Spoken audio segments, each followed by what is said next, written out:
Hello and welcome to Rathod Science Academy. Today in this session we are going to see very important current affairs which appear in our today's Hindu newspaper. So let's get started. So first I'll tell you the important topics of the day, and later on I'll tell you the answers of previous class questions, and we'll come back to these articles and we'll analyze all these articles, and again I'll be giving you the UPSC based prelims practice questions on today's current affairs. Okay, first of all, let us see the important topics of the day. Actually, there are very less articles which are there in our today's newspaper related to UPSC point of view. So, first article it is about include proposal to link digital currencies of BRICS agenda, says RBI. So, here RBI is giving certain guidelines to our central government to include digital currencies in this BRICS.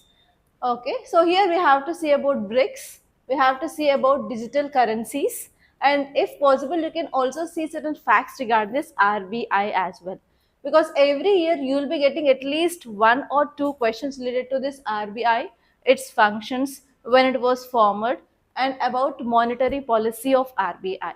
And this topic is important from your international relations and as well as from GS paper 3 under economy. Next topic is IMF upgrades India's growth projection to 7.3. Recently, our government of India came up with a projection. After that, even World Bank came up with a projection. And now, once again, IMF came up with a projection of our India's growth. So here, this topic is important from economy point of view. In our earlier classes, we already discussed about why we had good growth in this year. And here you have to see certain facts regarding this IMF. Every year you may get a question regarding IMF or World Bank or Asian Development Bank or New Development Bank.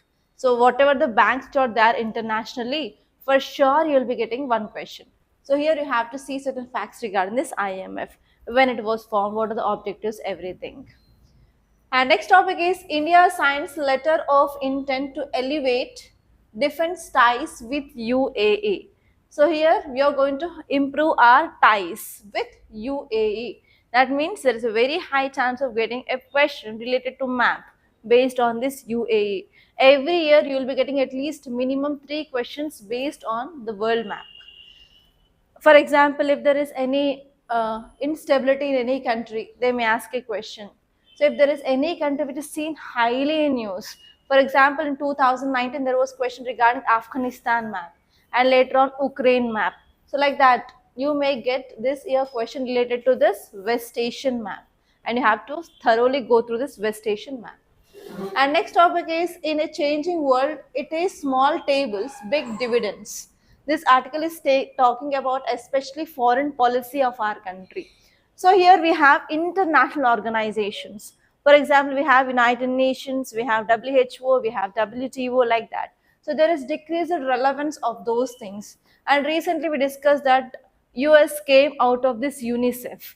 Like that, whatever the international organizations are there, US is coming out of that. And actually what is happening here, this big so and so organizations are not working to the point. So because of this article is saying that rather than going with this big dividends or big groupings, we have to focus on the small groupings, and we have to see which are those like small tables or small groupings and how they are going to help India. And this topic is important from international relations point of view. And next topic is what is Tamil Nadu's new hybrid pension model. So in this pension we have two types, old pension scheme and new pension scheme. And now Tamil Nadu came up with a blend of old pension scheme and new pension scheme, and it came up with a new hybrid pension scheme. Here you may get a question regarding directly related to this, what is this new hybrid pension scheme of Tamil Nadu, or else they may give question regarding old pension scheme or new pension scheme. Okay, and this topic is important from governance point of view. So these are the articles that we are going to discuss in this class. Now let us see the questions of earlier class. First one, it is about Palmero Protocol. So consider the following statements regarding that. First one is, it is formally known as Protocol to prevent, suppress and punish trafficking in persons, especially women and children. That is the same point that we discussed in our class. And in our yesterday's class, I said that you have to know about this Palmero Protocol. So there may be a question. And next one is it was adopted in year 2000 as a supplement to United Nations Convention Against Transnational Organized Crime. Yes, it was adopted in 2000 and it is supplemented to our Organized Crime Related Convention of United Nations. And next one is it provides an internationally recognized definition of human trafficking. In yesterday's class, I said to write the definition of child trafficking according to this protocol. Yes, it is also right. So the answers for this question here is all. 1, 2, 3, option D is the right answer. And next question, it is about coconut root wilt disease. In yesterday's class, I clearly said that you may get a question related to the disease which is there in news. And its coconut plantations, especially in the south, are going to be getting affected by this disease. So there is a very high chance of getting question related to this coconut cultivation in India or else directly related to this disease. So first statement is it is caused by phytoplasma and is transmitted primarily through insect vectors. That is the thing that we discussed in yesterday's class. And this one is this disease is fatal and leads to the complete death. In our yesterday's class, we discussed that it is not completely fatal. But after once this disease affected to the plant, then what happens? The shedding of leaves will happen and as well as the falling of these nuts. And next one here is the most characteristic early symptom is flaccidity and inward curving of leaflets. Yes, this statement is right. And this one is it is endemic only to Kerala. But in yesterday's class, we discussed that this coconut cultivation is seen in Kerala, Tamil Nadu, and as well as Karnataka. And these three states, they contribute to around 82 to 83% of our total India's coconut production.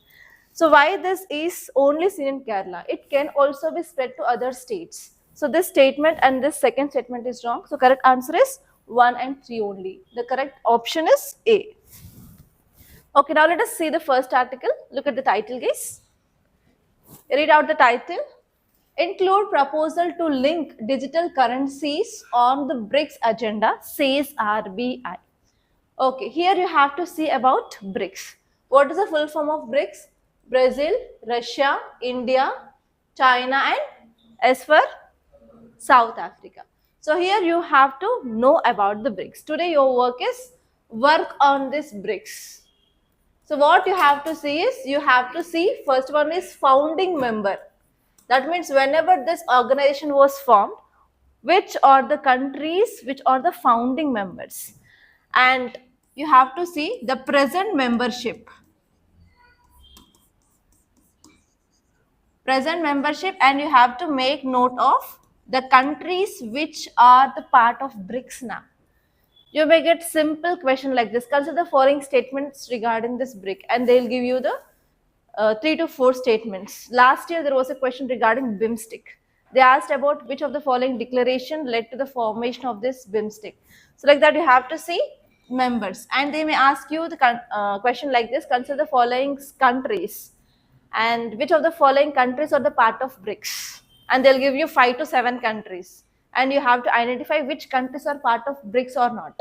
Okay, so here you have to see the founding members, you have to see the countries, and you have to see which is the agreement led to the formation, agreement or declaration led to the formation of this organization, and you have to see what are the objectives. On these areas, you may get a question in your prelims. Whatever the organization it may be RCEP or it may be G20, it may be BRICS, it may be ASEAN, whatever it may be, they will be asking questions in this way. Founding members, present members, and agreement or declaration, what are the major objectives of that so and so organization. So now if you see this title, it is saying that include proposal to link digital currencies on BRICS agenda, says RBI. Who is saying? RBI is saying our central government to include digital currencies to do trade with these BRICS countries. So why we need to include these digital currencies?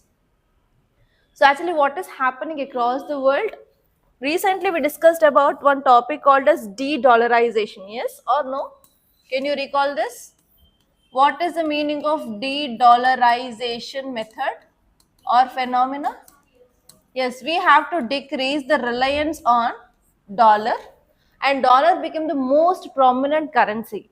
Now what is happening here? Mostly the entire global trade is going on in this dollar. So what happened? Because of this, there is increased dominance for this dollar. So because of this, now the countries, emerging countries, they want to decrease the dominance of this dollar. So for that, what is happening across the world? Now de-dollarization is happening.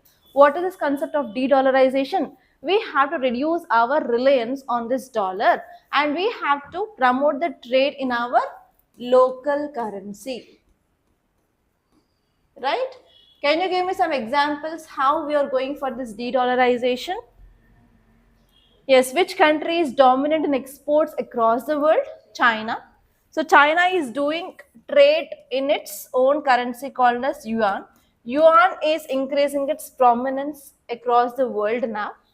And even with Russia, which currency through which we are doing trade? Rupee ruble currency. We are doing trade in this rupee ruble. That means we are promoting the local currency of India and as well as local currency of Russia. And next one is different countries, they have their own digital currencies. For example, even in India also we have this digital currency. Digital currency, okay. So because of this, what is happening here is, now if you want to do payments, there is no need of paper currency now. Yes or no? If you want to go to shop or if you want to buy anything, will you carry money now?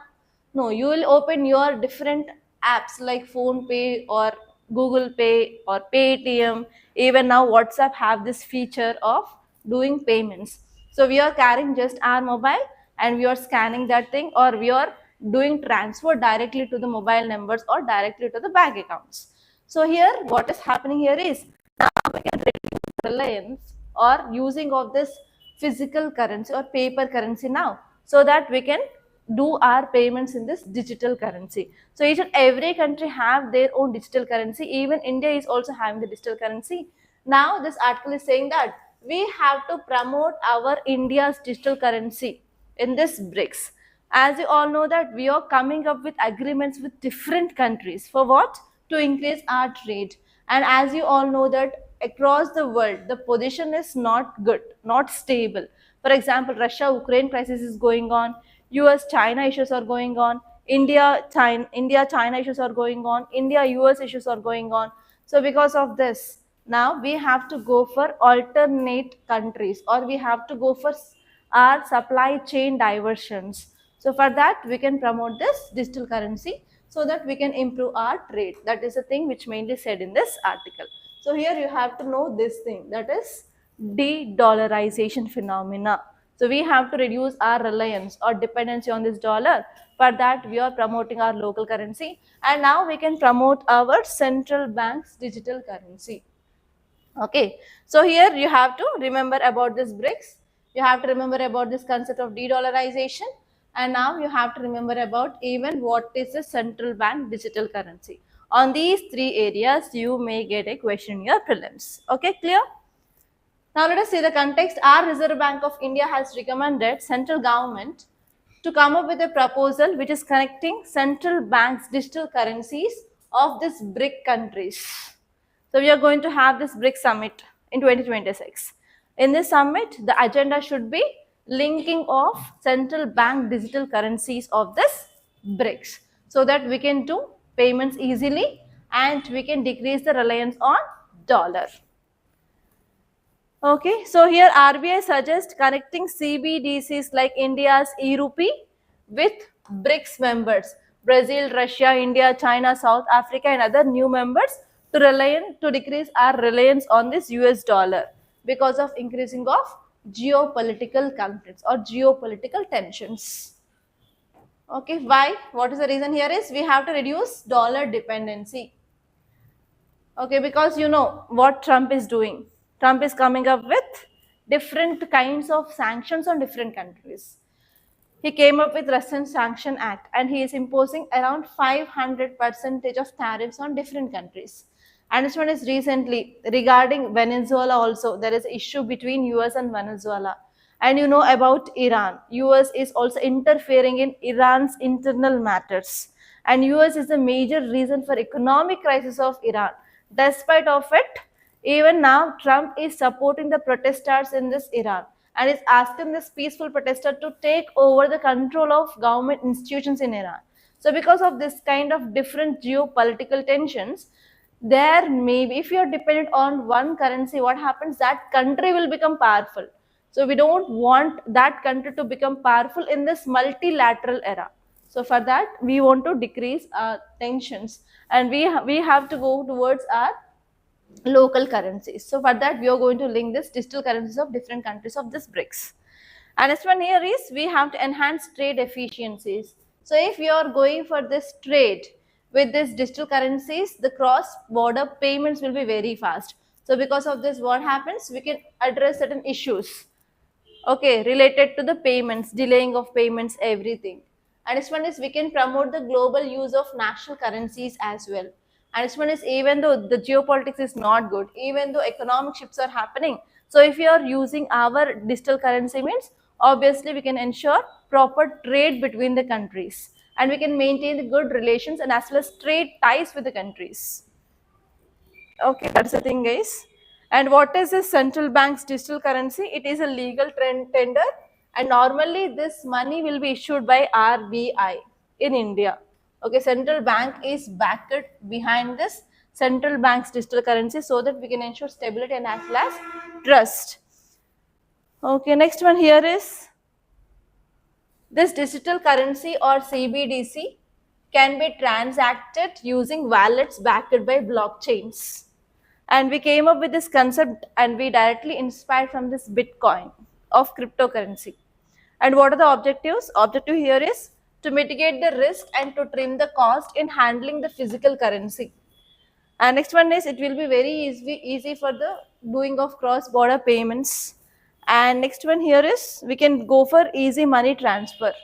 And if you see global trends in other countries also, they have this kind of digital currency. The country which came up with this first e-currency is Bahamas. Bahamas is the first economy to launch this nationwide CBDC in year 2020. And after that, Nigeria also came up with this e-Naira in 2020. And even China also, the country which came up with this digital currency in 2020, but full-fledged it had not been implemented. Even today it is in the pilot project in China, but in India we implemented this CBDC. Okay, now let us see the next article. Look at the title, guys. IMF upgrades India's growth projection to 7.3%. So here this article is saying about the growth projections in our country. So what is this growth they are talking about? They are talking about GDP. What is the full form of this GDP? Gross domestic product. What is this gross domestic product? The value of, the total value of final goods. I'm not talking about intermediary. I'm not talking about the raw material. So only the total value of final goods and services produced in a country within 1 year, that comes under this GDP. And here in this 2025 to 2026, the growth had been projected by IMF in India is 7.3. Earlier, our central government came up with the projection, it is 7.4, and later on, World Bank came up with this 7.2, and now IMF said it is 7.3. So why there is a good growth in India? What are the reasons behind it? Can you tell me? What are the reforms came up by the government of India that led to the growth? Anyone? Come on, tell me what are the reasons? First one is increased production. Why there is increased production? Because of PLI. What is PLI? Production Linked Incentive Scheme. What is the scheme says? Government asks this industries to produce more. If you produce more, we are going to give more incentives. That is called as Production Linked Incentive Scheme. And we came up with reforms in our country recently. GST 2.0. What is this GST 2.0? What is GST? Goods and Services Tax. It is an indirect tax. Earlier we used to have different slabs, 5%, 12%, 18%, 28%. In this GST 2.0, now we have only two slabs, 5% and 18% slab, right? So what are the goods comes under this 12 had been dumped in 5%, 28% slabs goods comes under now 18%. So because of this, the cost of the goods will be less. If the cost of the goods will be less, what happens? There will be obviously increased demand. So here there is increased domestic demand in our country. That means our Indians are purchasing more and more goods. More and more goods, if they are purchasing more and more goods, we have to produce. Obviously, that will lead to increasing of GDP. And this one is we came up with trade agreements with different countries. So because of this trade agreements with these different countries, we increased our exports to other countries. If exports are increasing, obviously there will be increasing of production in our country. That will lead to increase in GDP. Any other things that you want to add here? Come on, think guys. Hmm? Yes, we started implementing this labor code, and because of this implementation of this 4 labor codes, what happened? We are going to improve safety and security of labors. So if you are increasing the safety and security of the labors, obviously they will go to office, go to the industries daily, and they will go for proper production, and obviously the efficiency of this manufacturing sector will be getting improved. And recently we discussed that IIP is also good in our country. What is IIP? Index of Industrial Production. That means it says that our industries are doing good now. That means what is happening? There is more manufacturing in our country. So like that, different reasons which are there in our country where government is focusing on increasing production. And even inflation is controlled in India, right? There is very low inflation now. What is the meaning of inflation? Rise of price of goods and services in the market is called as inflation. If inflation is low, what it means? There is the low prices for the goods and services. Low prices again increase in demand, right? And even related to this interest rate. So interest rate is increased or decreased in India. Interest rate is nominal. So because of this, banks are giving more and more loans. If more and more loans, people will be having money in their hands, and they will do place order for the goods and services. That will lead to again increase of GDP. So because of all these reasons, yes, 2025, 2026 is a good growth for our country, guys. And now you guys tell me, what are the challenges we are facing in our country? Do we have challenges or not? Yes, now tell me, what are the challenges that we are facing in our country? First one is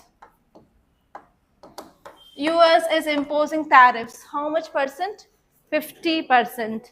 And US is also warning India that US will impose more and more tariffs on rice of our country. And apart from that, recently we discussed that we are increasing oil imports from Russia. Again, US is warning that I'll impose around 500% tariffs on Indian goods. So first problem here is tariffs. So if we are getting more and more tariffs from US, what happens? Our exports will be getting affected, right? So this is one problem in our country. It is about US tariffs. And any other problems that we can see or not? Yes, we are having no proper resources, lack of resources, especially if you see in 2026, 2027, 2028, we need more and more rare earth metals and as well as critical minerals for our manufacturing sector, especially electric vehicles and as well as semiconductor production and high technology related infrastructure. If you want to make all those things, obviously we need this rare earth metals and critical minerals, but India is lacking in that. India should depend on other countries. That is one problem for India. Next. Yes, in India, FDI and FPI are all-time low in 2025 and 2026. We are not attracting much investments into our country. That is a one important problem. And next, come on, think. Employment. Unemployment rate is very high in our country, and as well as poverty is also very high. Okay, now you guys tell me, how can we address these challenges? What can be done? Online students, tell me in the comment box. Regarding exports, regarding tariffs, what can we do? We can go for diversification, yes. We can go for supply chain diversification. or trade diversification. If not US, we can go for other countries. We have European countries, we have African countries, we have East Asian countries. Okay, so diversification of trade. Lack of resources, we can do a memorandum of understandings or agreements with the countries which are having this critical minerals that we are doing already. And next, regarding FT and FPI, we have to improve rankings of different institutions, like World Economic Forum will be releasing rankings, IMF will be releasing rankings. So in all those rankings, if India rank is good, obviously we can attract other countries' investments. That we can do. That means we have to focus on good investment in our country. And next, unemployment and poverty. Government has to focus on socio-economic measures, like coming up of different welfare schemes, and government has to spend more and more amount of money in this skilling of people, vocational training, increasing of education, literacy, everything. Okay, so all these things that you have to remember. If you see some facts regarding this IMF full form is International Monetary Fund. It is an organization of around 190 countries in the world. And next one here is, it is having certain important objectives. It wants to foster global monetary cooperation and wants to ensure financial stability. It will facilitate international trade between the countries, and it will promote high employment and sustainable economic growth of the country. And it is also having an important aim to reduce poverty around the world, and it will also ensure macroeconomic growth of the countries, and it will provide policy advice and financing for developing countries. It will also promote exchange rate stability, and as well as it will also promote international payment system. One important aims and objectives of this IMF is balance of payment crisis. It will address this balance of payment crisis. And this balance of payment is very important topic in your economy. What is this balance of payment? Balance of payment. As you all know that every country is not at all self-sufficient of the resources or the goods or services, whatever it may be.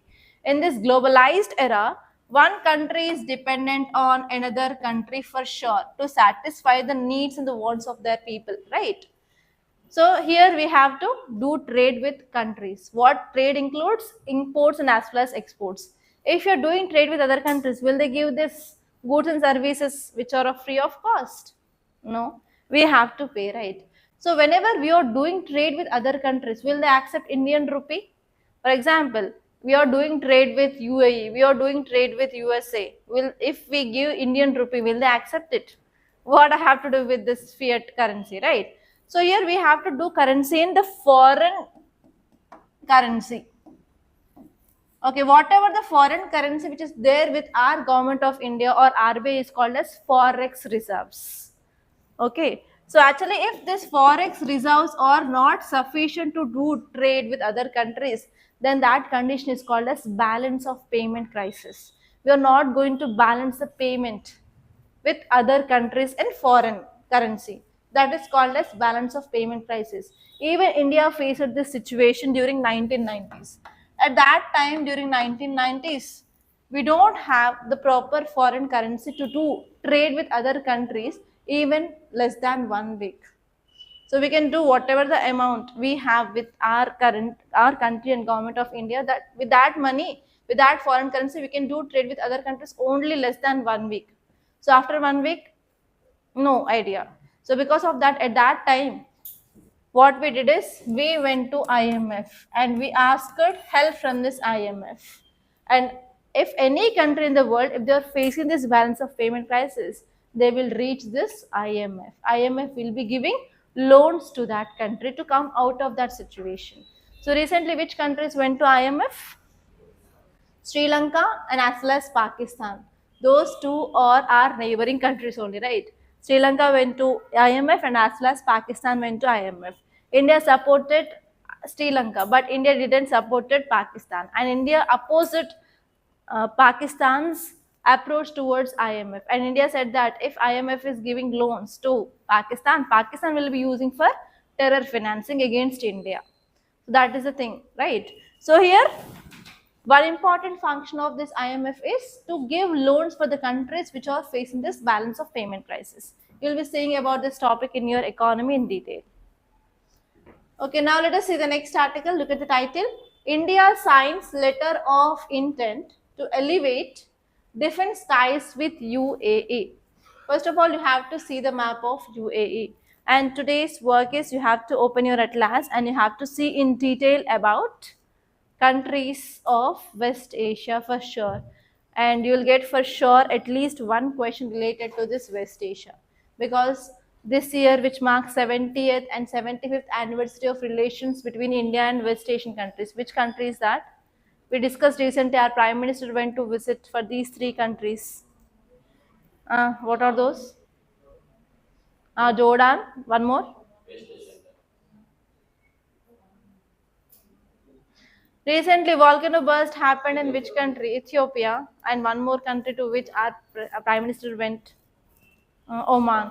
So here this year you may get question regarding Jordan. Jordan marks 75th anniversary of India and Jordan relations. So that is the reason why I am saying you have to see this West Asia clearly this year.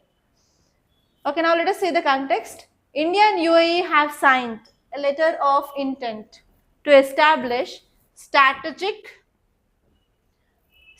defense partnership framework agreement, and we want to improve defense ties with UAE because of growing tensions in this West Asian region. Okay, now let us see what is this letter of intent is about. So we are improving our cooperation defense industries and as well as innovation, advanced technologies, training, education, doctrine, special operations, interoperability, cyberspace and counterterrorism. In all these areas, we are going to improve our relations between India and UAE. No need of remembering that, but remember that we are going to improve our defense relations with this Oman. Actually, this letter of intent is not new now. If you see the background of India and UAE defense relationship, we started our relationship related to this defense in 2003 itself. And later on in 2011, we signed Security Cooperation Partnership Agreement with this UAE. And in 2017 also, we came up with comprehensive strategic partnership. And in this 2026, we are going to increase our defense relationship by signing this letter of intent. Okay, why we are coming up with this kind of agreements here is we have to enhance our strategic ties.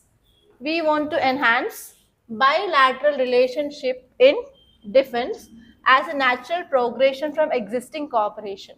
So if you see why this West Asia is very important here is we have Suez Canal nearby, we have Bab el Mandab, and that regions entirely comes under this Indo-Pacific region, and mostly we are getting our oil from West Asian countries apart from Russia. So if this ships has to move safely in that region, means obviously we need to have good relations with this West Asia.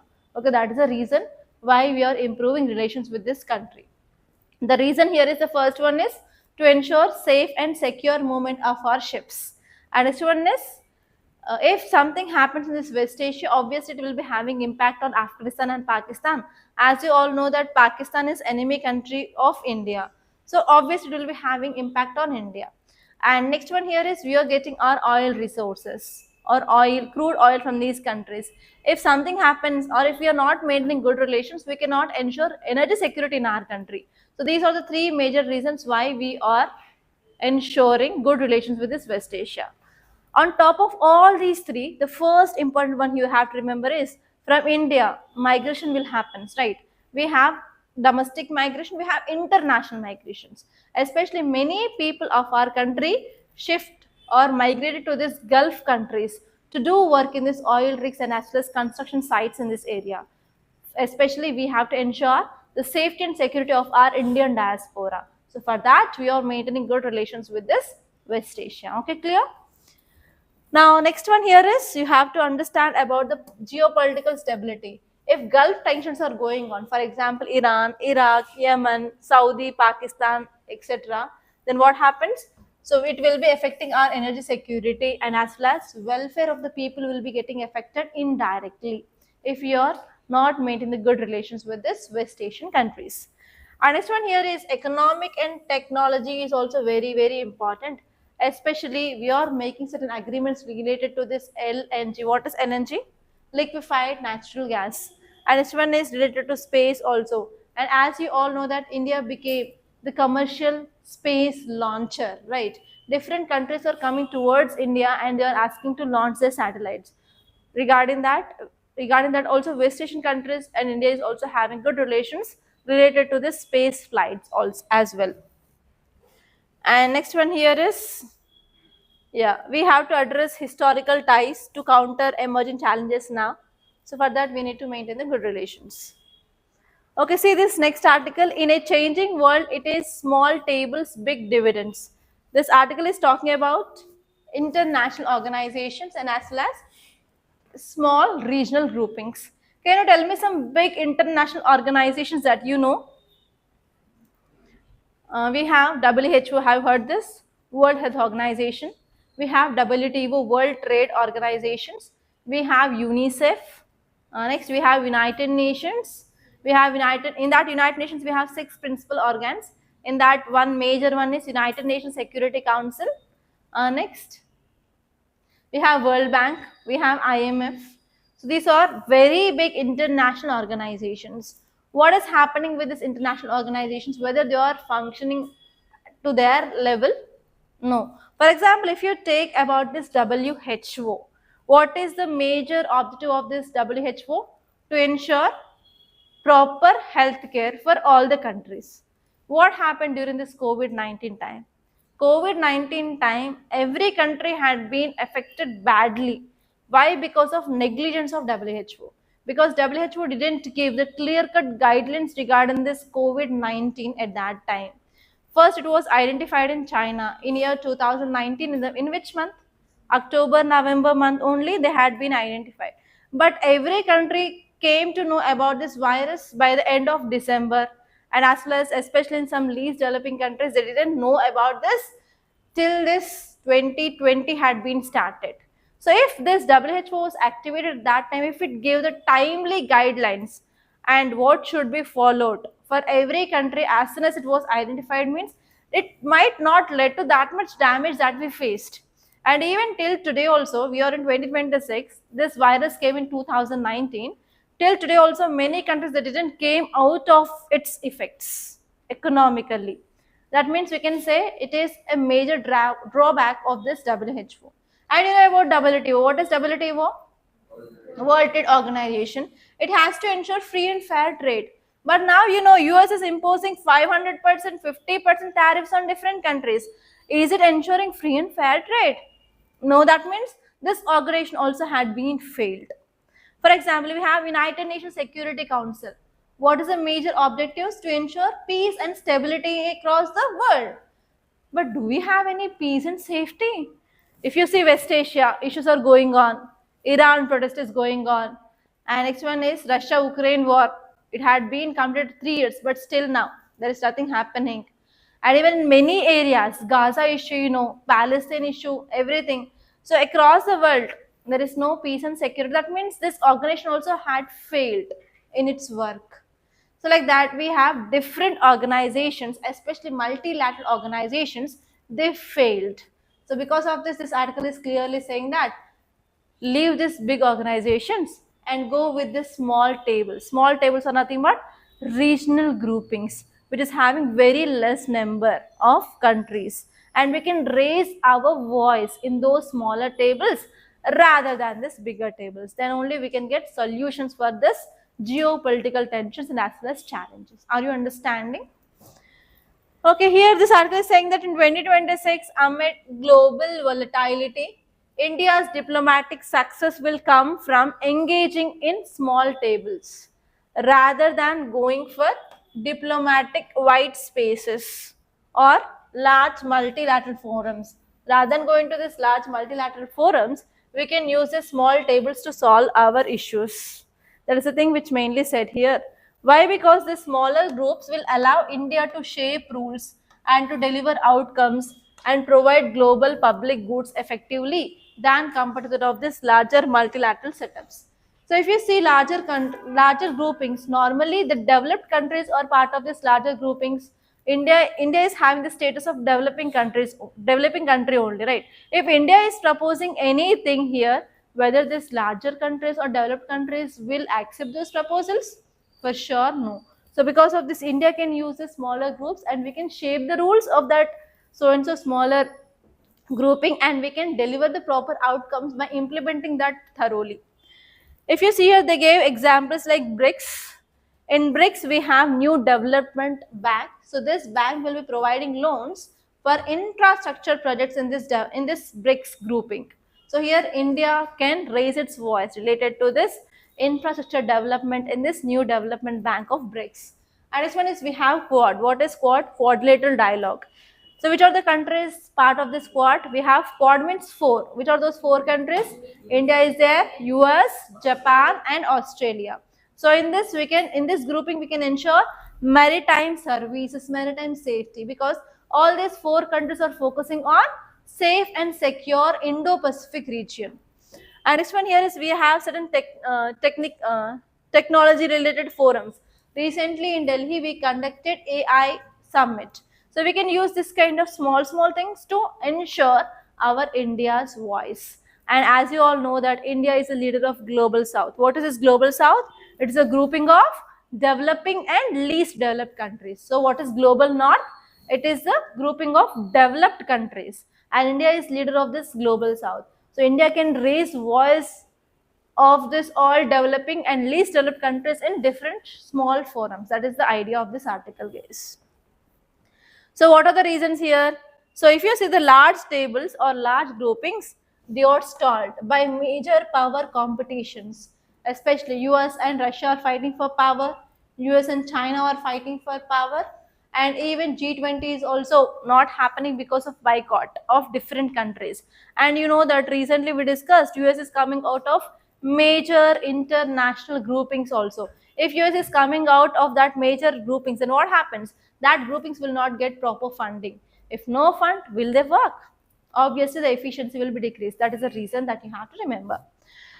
And next one here is small tables. They offer lots of opportunities for India to lead and to fight against US, and we can also fight against Chinese dominance, and we can address the needs of Global South. And these small groupings will enable quick delivery oriented action in areas like trade, de-risking, finance alternatives, maritime resilience, emergency technology, everything. We can get proper platforms to fight against those problems. That is the thing, guys. What is the impact of this? India's global influence can be increased, especially in this finance, security, AI, tech, trade, everything.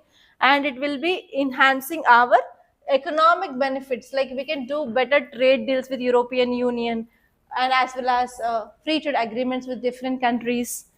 And we can reduce the vulnerabilities to single power dominance. We can reduce the use of dollar, that is de-dollarization also can be possible. And this one is we can strengthen our multipolar order, and we can have balanced and as well as outcome based diplomacy. And next one here is we can decrease the delays and we can increase the internal coalition. Yeah, that is the thing, guys. That's it. And see this article. Here you have to know what is old pension scheme, what is new pension scheme. If you know this old and new pension scheme, next we can come up with this, what is this hybrid pension scheme of Tamil Nadu. Okay. Title says that Tamil Nadu came up with new hybrid pension scheme model. First of all, let us see what is this old pension scheme. So do you know this pension? What is a pension? So if you are a government employee, after your retirement, monthly you will be getting certain amount from the government, that is called as pension, right? Okay, if you know that, we'll discuss about what is this old pension scheme. So old pension scheme is also known as defined benefit pension scheme, and this old pension scheme is applicable for central government employees who joined the service before 2004. Before 2004, if you get the job in the central government, you will be getting pension based on this old pension scheme. But what if you joined this central government after this 2004, you will be getting pension based on new pension scheme. First one is timeline. Before 2004, old pension scheme. After 2004, new pension scheme. And next one here is, in this old pension scheme, the employee will not contribute any percent of the money to this pension. Okay. But in the new pension scheme, the employee has to contribute certain amount for this pension. That is the second difference. And this one here is pension is fully funded and paid by the government from its budget. Every year government will be placing the budget, no, on this February 1st. From this budget only, government will be spending its own money to give the pension under this old pension scheme. But in the new pension scheme, here employee has to contribute certain amount, and what are the amount they are saving, based on that they will be getting pension. Okay, that means there is more burden on the government under this old pension scheme, and on new pension scheme there is very less burden on the government. And this one is how much amount of the thing, how much amount of the money that you'll get as pension under old pension scheme is whatever the amount that you drawn the last month of your service, you will be getting 50% of the last drawn pay, basic pay, and you will also get dearance allowance.